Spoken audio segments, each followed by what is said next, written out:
Saliba tha asigi tang kun gatarukta Khwairamband Keithelda nga Yollibi Ema Singna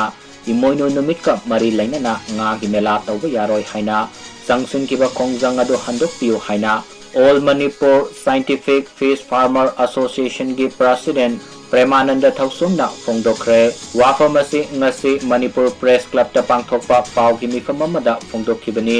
mahakna makha taraduna haikibada